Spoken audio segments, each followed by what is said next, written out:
Vamos a seguir con nuestra serie de mensajes que comenzamos este año, al que titulamos Firmes en la Verdad.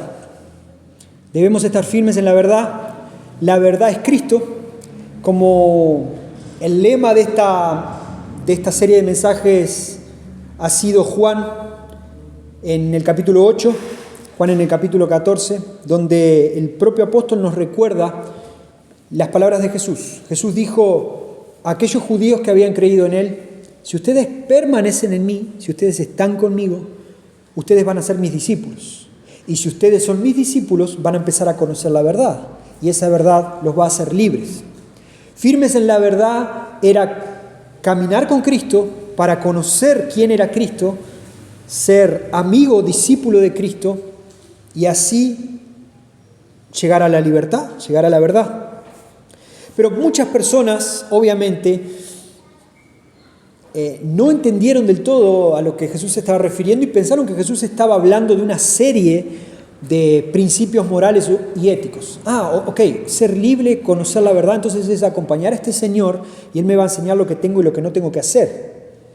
Y Jesús, para quitar eso del discurso, quitar eso de la conversación que estaban teniendo, un poquito más adelante en el capítulo 14 dice: hey, yo soy el camino, yo soy la verdad y yo soy la vida. Entonces Jesús se estaba mostrando para que la gente lo reconociese no solo como un rabí, como un maestro que sabía cosas, no solo como alguien prodigio que recordaba los profetas, Isaías, se lo sabía de memoria, sabía las escrituras, sino como la verdad caminando entre ellos. Estar firmes en la verdad es estar firmes en Cristo, no en una serie de reglas. Obviamente, estar en Cristo y no obedecer a Dios es lo mismo que la nada. Si decimos que estamos en Cristo, obviamente que le vamos a obedecer. Hay un montón de cosas que tenemos que hacer y un montón de cosas que sabemos que no vamos a hacer. Pero el orden de los factores acá sí es importante. Estamos firmes en la verdad y como un ferviente amor a Dios, respondemos en obediencia a Dios. Y no al revés. No es que obedecemos y porque obedecemos reglas, entonces estoy siguiendo a Jesús. No, las cosas no funcionan así. Teniendo eso en mente, seguimos con esta serie de mensajes. Estamos firmes en la verdad. ¿Estamos firmes en quién? En Cristo. Debemos permanecer firmes en Cristo. Y hoy vamos a ir al Evangelio, vamos a ir a la epístola a los Romanos. Hace un tiempo me preguntó alguien cuál era mi libro favorito de la Biblia y le dije: mira, no tengo cómo responderte eso. Me gustan muchos, en realidad me gustan todos. Algunos los disfruto más por la facilidad de leerlos tal vez, otros me cuesta un poco más entenderlos, pero me gustan todos. Bueno, pero tenés que elegir dos, uno del Antiguo y uno del Nuevo. Y dije: no sé, elegí Ruth del Antiguo Testamento, es un libro que me gusta mucho, y del Nuevo Testamento elegí Romanos, porque para mí hay un antes y un después del entendimiento del Evangelio cuando leemos Romanos. El libro de Romanos ha sido históricamente un pilar fundamental para los cristianos. Es el pilar de la Reforma Protestante. Leyendo Romanos 8 fue que Lutero entendió que Dios es justo y que Él demanda perfección, santidad para acercarse a Él, y que nosotros somos pecadores. Y Él, sin fuerzas, imagínense diciendo: pero yo soy imperfecto y Dios es perfecto, ¿y cómo hago para ir hasta Él? Él mismo también a través de Romanos entendió que únicamente a través de Jesús podía acceder a Dios. Y a partir de ahí se generó todo lo que ya conocemos y sabemos de la Reforma Protestante. Pero tantos otros, Wesley, Wycliffe, un montón de pastores, misioneros, Spurgeon también, todos relatan, San Agustín relata su conversión, su encuentro con Jesús a través de la lectura de Romanos. ¿Okay? Entonces, si te interesa Romanos, venir los jueves, que los jueves estamos estudiando Romanos. Si Dios quiere, este jueves vamos a comenzar con el capítulo 9, ya vamos avanzados en los jueves, pero acércate a estudiar la Biblia con nosotros los jueves. Pero Romanos, en el capítulo 1, nos relata algo muy importante sobre la verdad. La verdad y el Evangelio no son cosas separadas, sino que son sinónimos. El Evangelio es la verdad y la verdad está en el Evangelio. Por eso que es tan importante para nosotros entender la magnitud de lo que significa evangelio. Porque hablamos, los cristianos tenemos eso muy, muy fácil en la boca, ¿verdad? Disparamos palabras muy fácil. Yo soy evangélico, yo comparto el evangelio, yo vivo el evangelio. ¿Querés conocer el evangelio? Pero muchas veces no tenemos ni idea de lo que es el evangelio. Y Romanos es muy claro con eso. William Tyndale, allá por el 1600 y alguna cosa, intentó definir que evangelio es una palabra que viene del griego, significa noticias buenas. Es algo que escuchamos bastante, pero William Tyndale fue un poco más y dice, pero también son noticias felices, son noticias alegres, son noticias gozosas que alegran el corazón del hombre y lo hacen cantar, danzar y saltar de gozo. En el 1600 él decía, yo leo la Biblia y cuando veo el Evangelio, cuando veo lo que Dios hizo para salvar al ser humano, no me queda otra cosa a no ser sonreír, alegrarme, agradecer a Dios, danzar, cantar y saltar de gozo. El Evangelio no es una ley que se requiere para ganar algo. Yo soy evangélico, yo sigo el Evangelio, hago esto, oro tantas veces al día, doy tanto dinero para el avance de la obra, obedezco a mi pastor, ayudo a los pobres. Está todo bien eso, pero eso no es el Evangelio. Y si lo estás haciendo para ganarte el favor de Cristo, está mal. Lo haces por lo que Cristo ya hizo por vos. Entonces el Evangelio no es una ley que requiere que ganes algo. El Evangelio es un anuncio de bienvenida a la familia de Dios que declara, es como un cartel que dice bienvenido, Jesús ya lo pagó todo. Todas tus deudas y las mías, delante de Dios, Jesús ya las pagó. A lo largo de la Biblia vemos que el Evangelio es un mensaje que debe ser proclamado y creído. Eso lo vimos en la serie de Marcos acá en la iglesia cuando dice que el Señor Jesús salió y predicaba el evangelio del reino y le decía a las personas, arrepiéntanse y crean en mí. Marcos capítulo 1 nos habla de eso.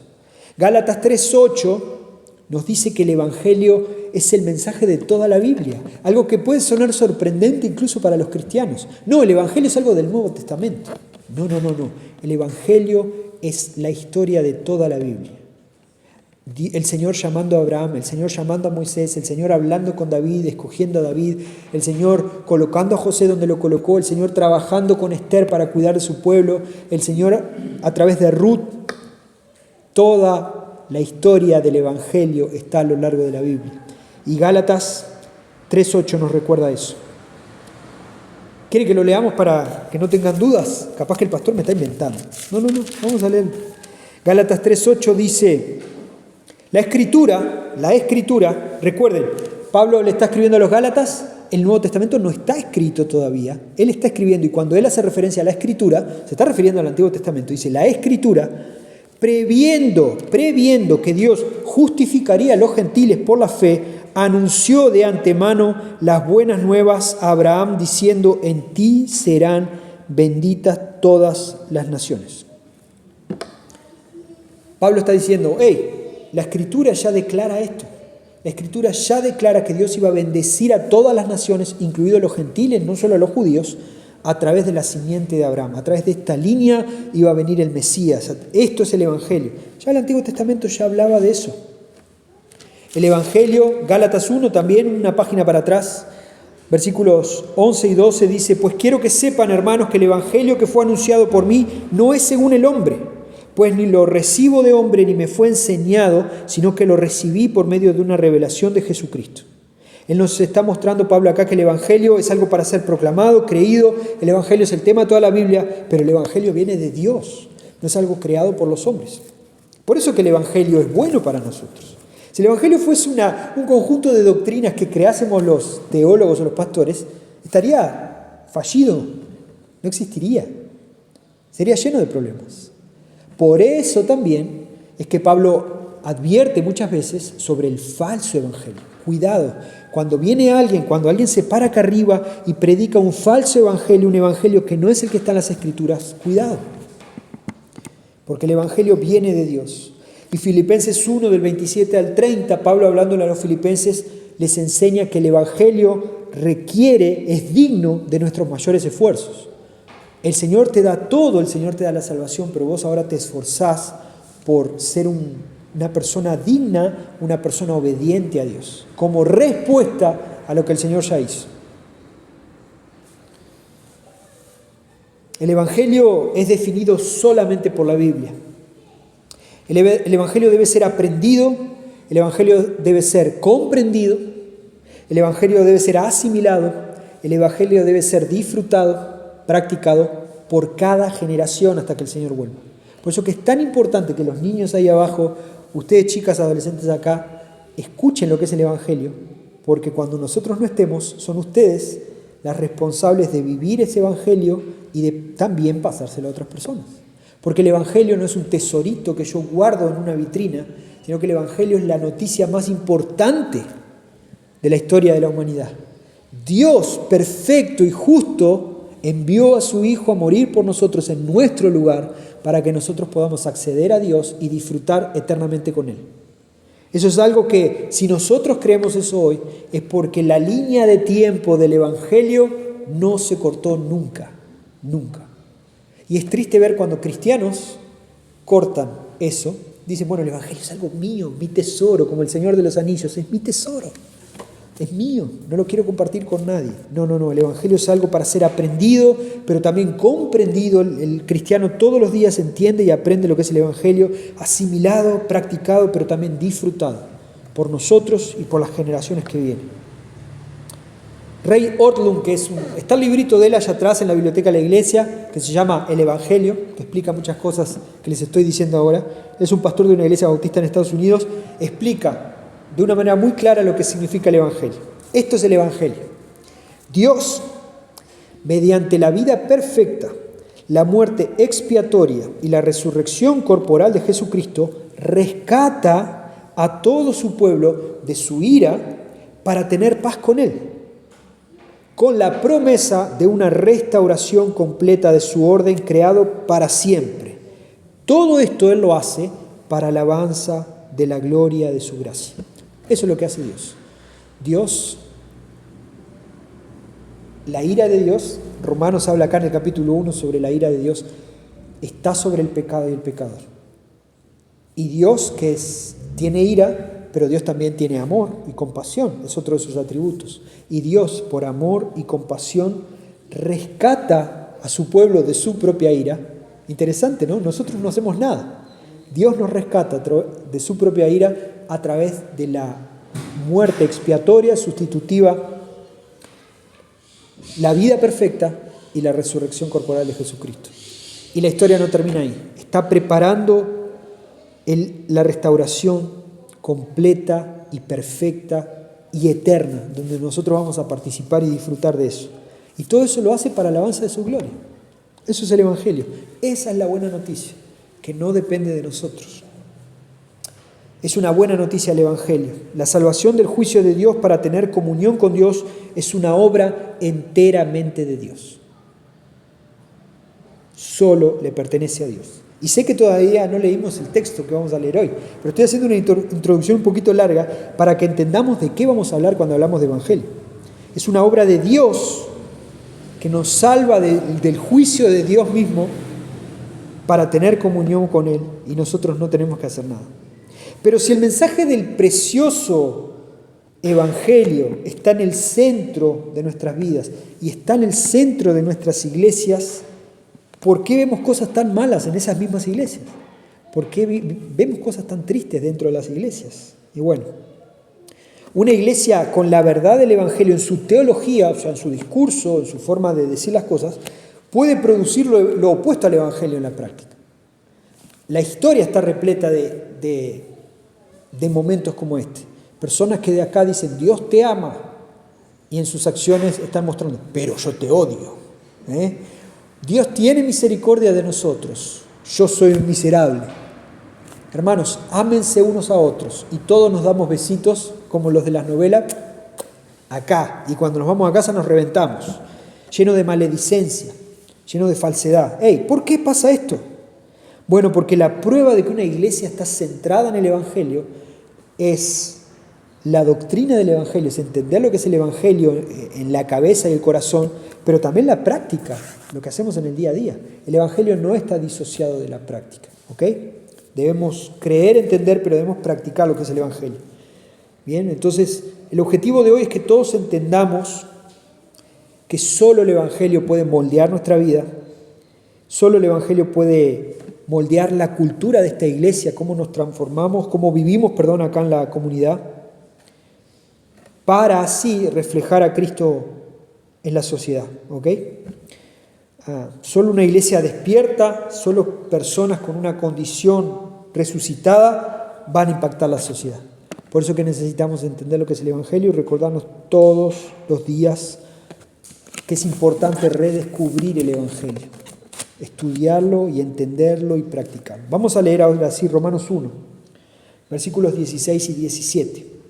Dice así, Pablo hablándole a los romanos: no me avergüenzo del Evangelio, pues es el poder de Dios para la salvación de todo el que cree, del judío primeramente y también del griego.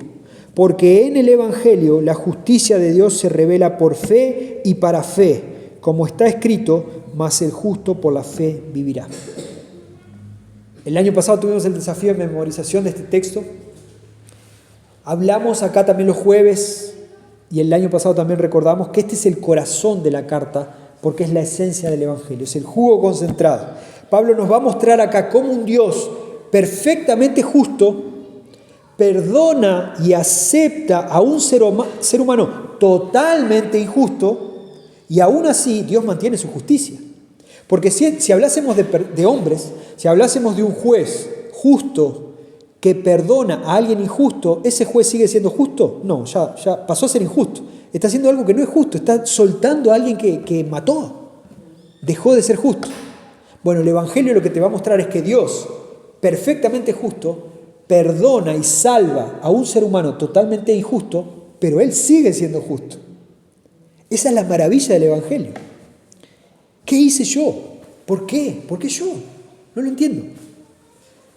Pablo comienza diciendo, no me avergüenzo del Evangelio. Yo no me avergüenzo. Humanamente hablando, Pablo tenía todas las causas para avergonzarse. Humanamente hablando. Pablo había sido apresado en Filipo, Pablo había sido expulsado de Tesalónica, Pablo había sido escoltado amigablemente, entre comillas, en Berea, para fuera de la ciudad. Pablo había sido sacado en una canasta de Damasco. Pablo había sido burlado abiertamente en Atenas. Pablo había sido considerado como un imbécil en Corinto. Es la mejor traducción que encuentro. Considerado como un imbécil. Lo trataron como un tonto. Pablo fue apedreado. Pablo fue apedreado al punto tal que lo dejaron en Listra pensando que él estaba muerto. Ya está, no le tire más piedras, ya está muerto este hombre. Casi lo matan en Jerusalén por blasfemo. Interesante porque el cristianismo en esa época era acusado de blasfemo, era acusado de ateo y era acusado de caníbal por el imperio, especialmente en Roma, que es donde Pablo está escribiendo esta carta. El imperio entendía que el culto al emperador era lo principal. Entonces adorar a un Dios que no veías era como adorar nada. Roma consideraba a los cristianos como ateos.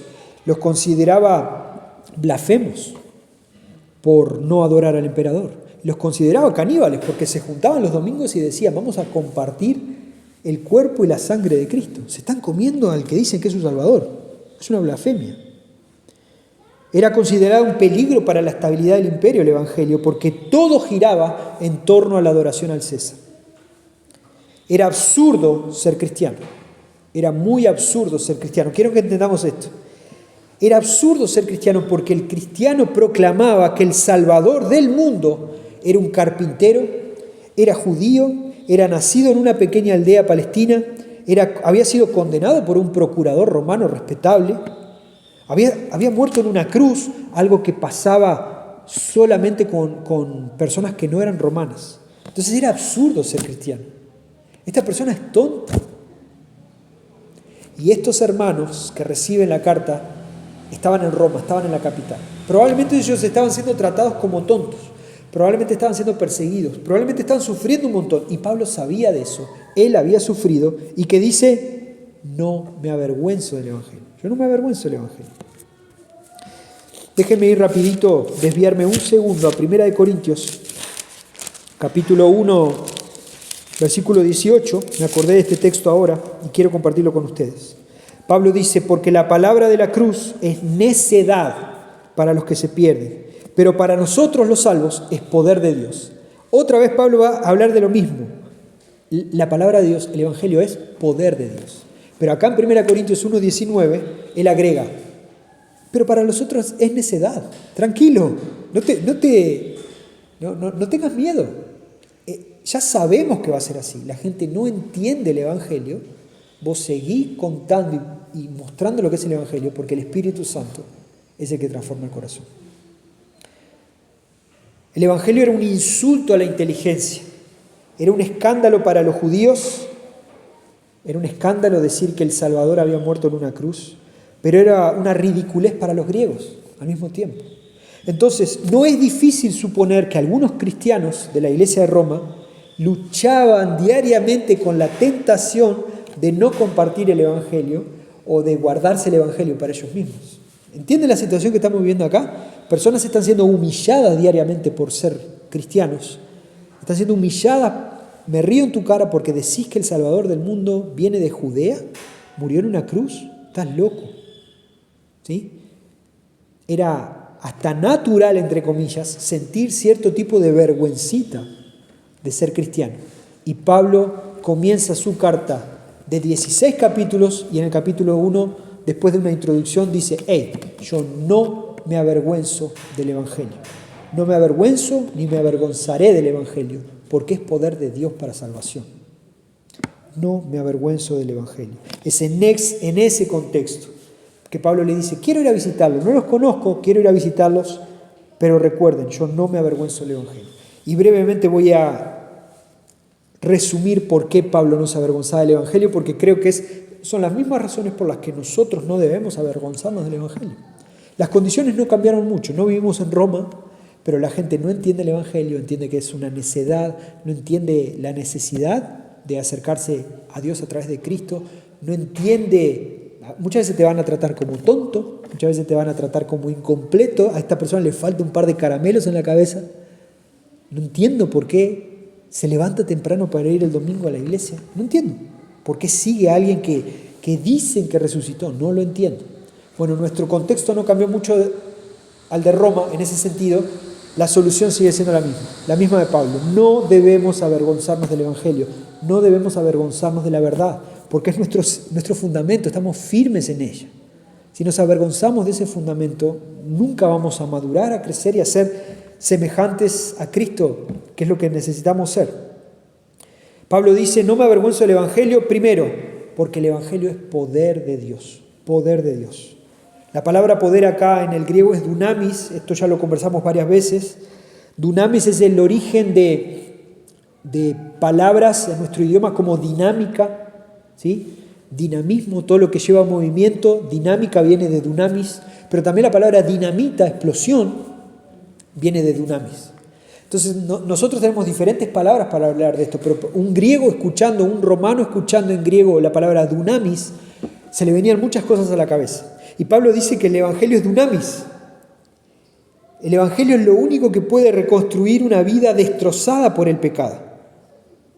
Y él era testimonio de eso. ¿Se acuerdan? Saulo, todo lo que hacía persiguiendo a los cristianos y cómo en un abrir y cerrar de ojos, casi que literalmente, porque Pablo tuvo ese problemita en la vista permitido por Dios después de su encuentro con Jesús, él comienza a compartir el Evangelio con otros. Pablo dice, yo no me avergüenzo porque el Evangelio es un poder dinámico, transformador, casi que explosivo, pero no destructivo.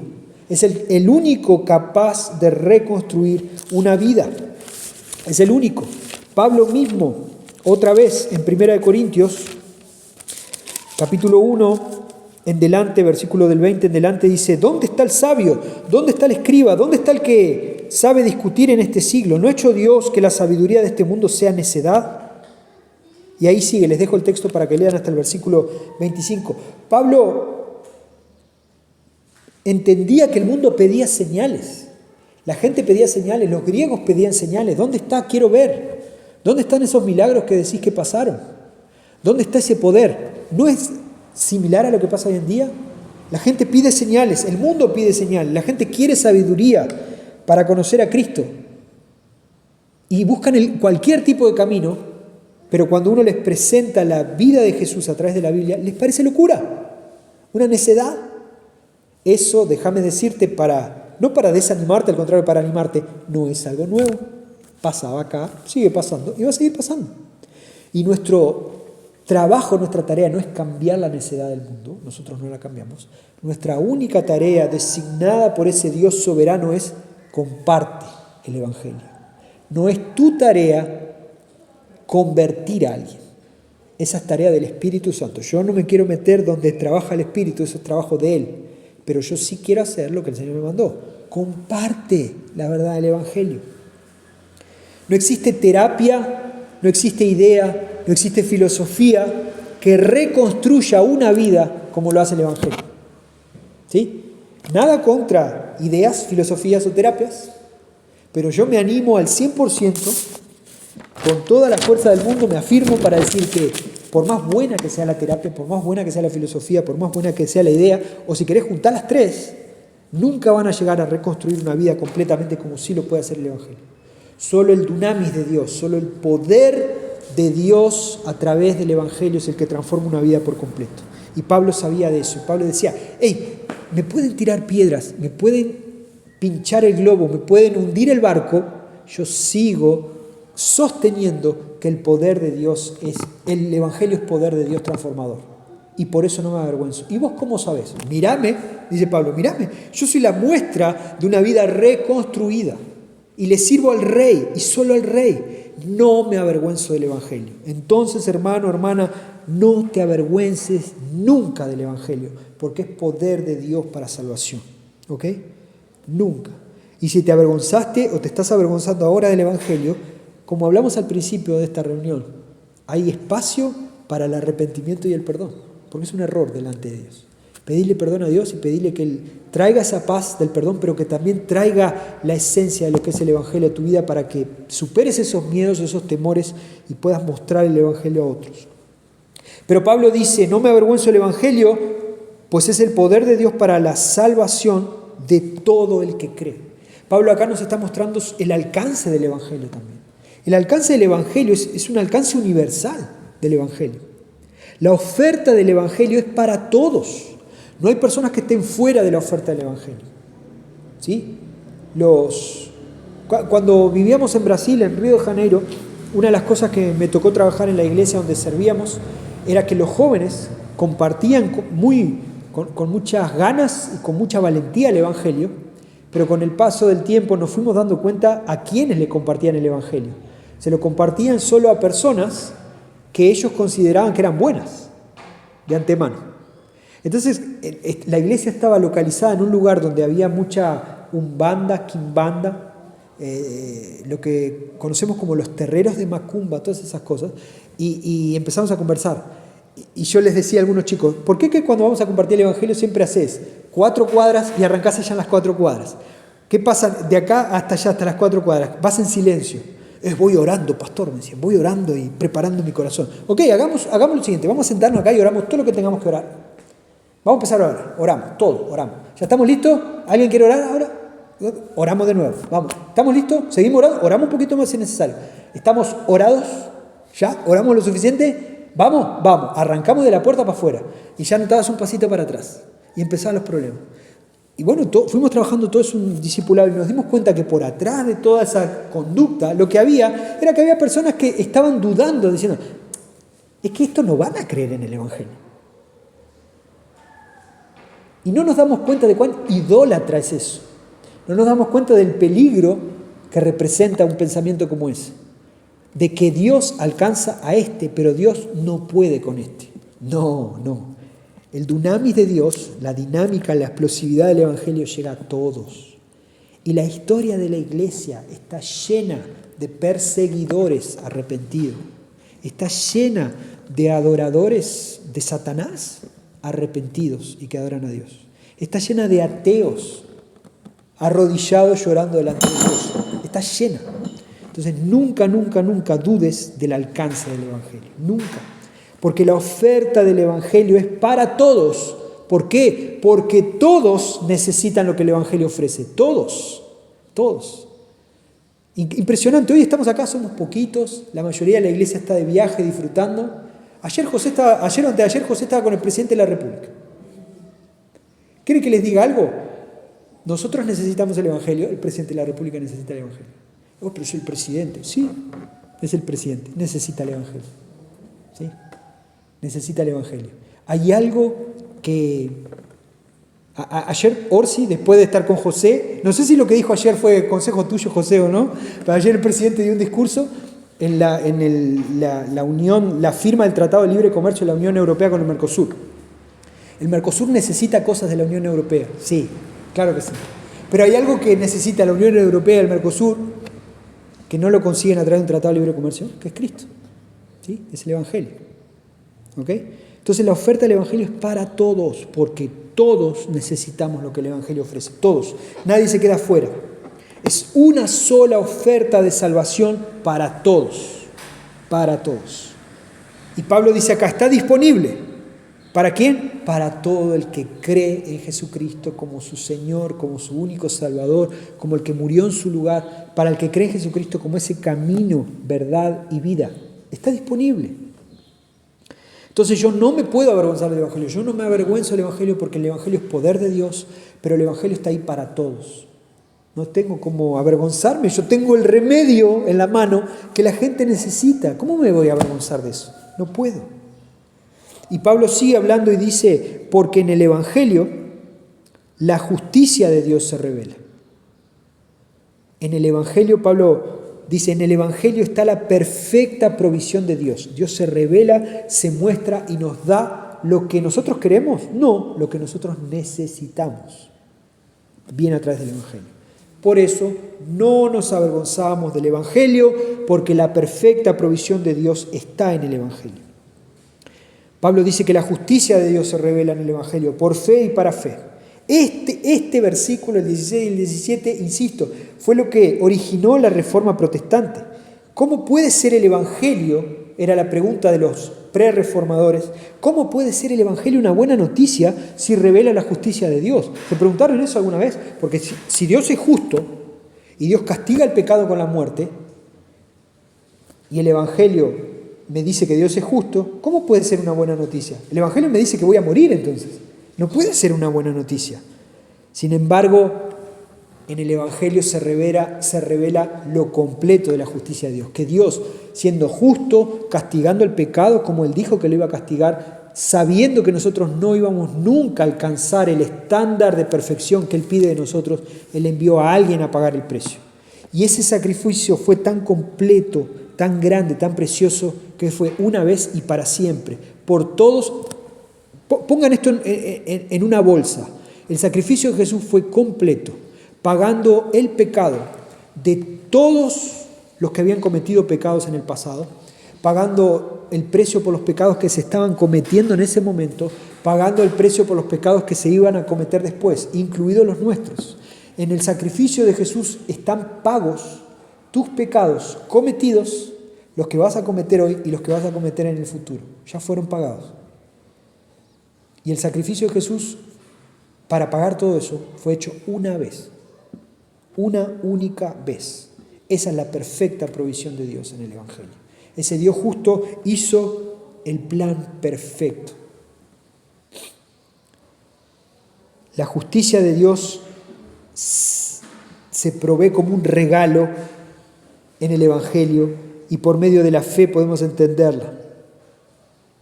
Bien, Jesús vino a cumplir con todo aquello que nosotros no podemos cumplir y morir en la cruz por nosotros. Siempre conversamos de esto los jueves varias veces, en las clases de teología sistemática también conversamos sobre esto, que hablamos de la cruz y la cruz está acá para recordarnos que Jesús murió en ese lugar sustitutivamente por nosotros.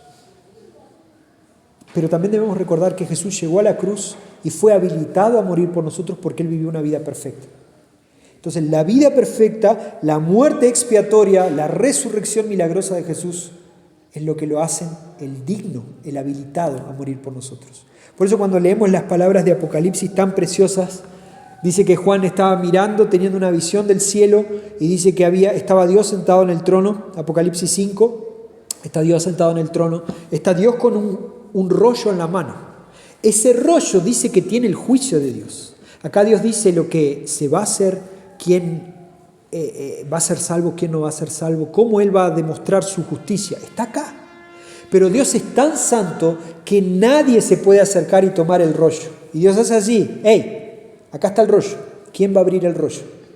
Nadie puede acercarse. Y dice que Juan, ¿se acuerdan? Capítulo 5, lo hemos leído frecuentemente.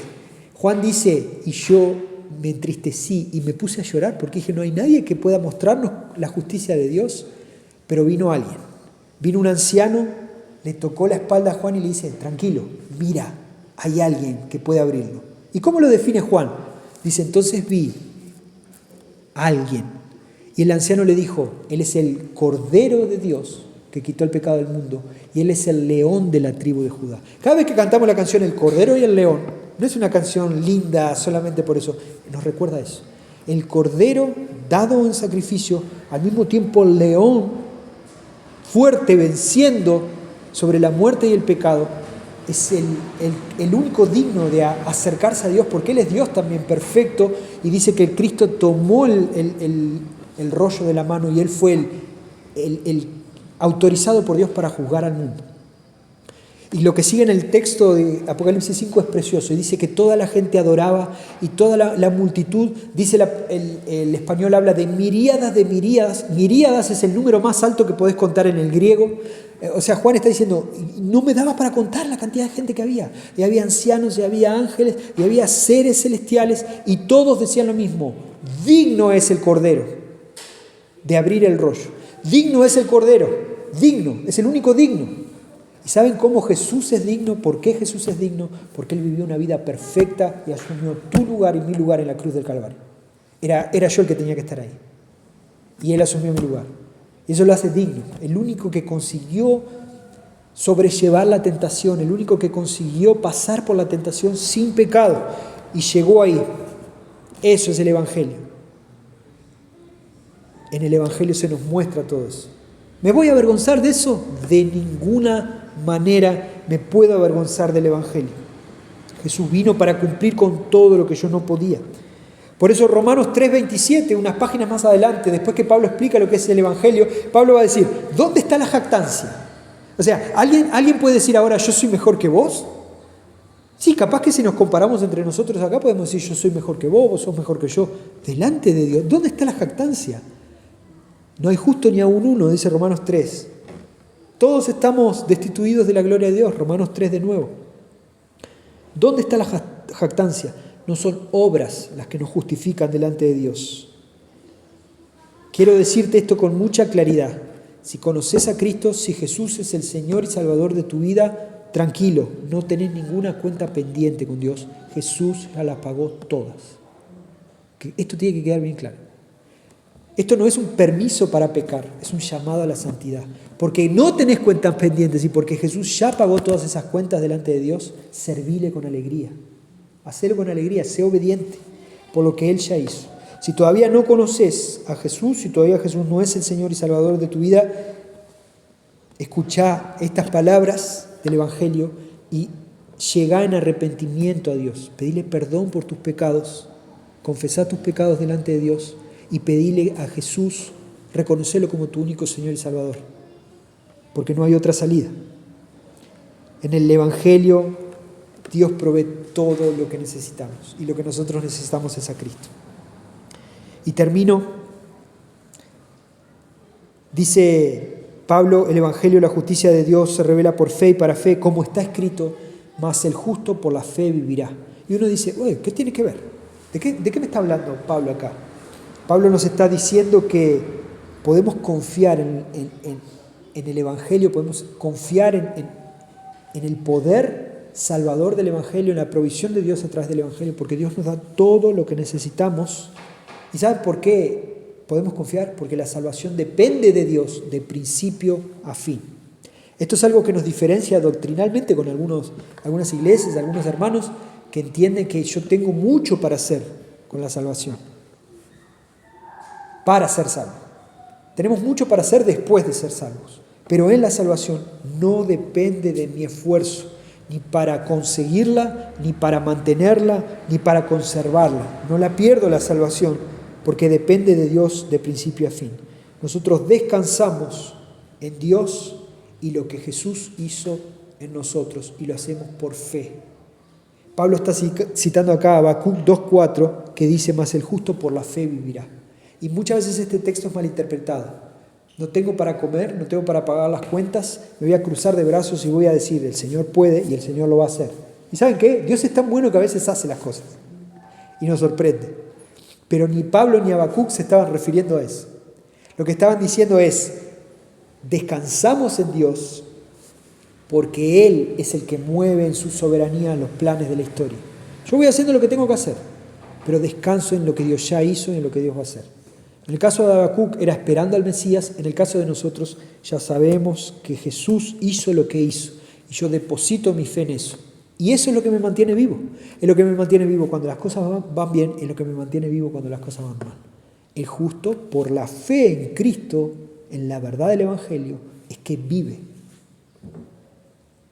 Si podemos hacer una traducción más moderna, me voy a tomar la libertad de hacerlo y con esto finalizo, para que entendamos mejor este texto. Pablo lo que está diciendo más: el justificado por la fe, vivirá. El que es justificado por la fe, ese es el que va a vivir. Entonces, si no conoces el Evangelio, no temas preguntá qué es el Evangelio. Si no entendiste, que te lo explico una vez más.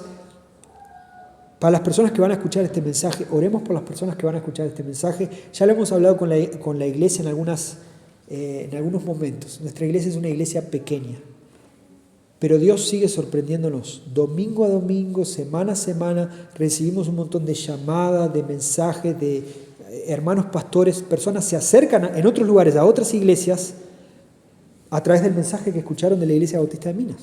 Entonces, cuando hablamos de evangelio, no pensemos en estos bancos que están acá. Yo pensemos en lo que Dios hace alrededor del mundo. Entonces, si todavía no escuchaste el Evangelio, acércate a una iglesia que alguien te explique el Evangelio. Y si ustedes ya escucharon el Evangelio, por favor, no se avergüencen del Evangelio, porque es el regalo más precioso que Dios nos dio. Oramos.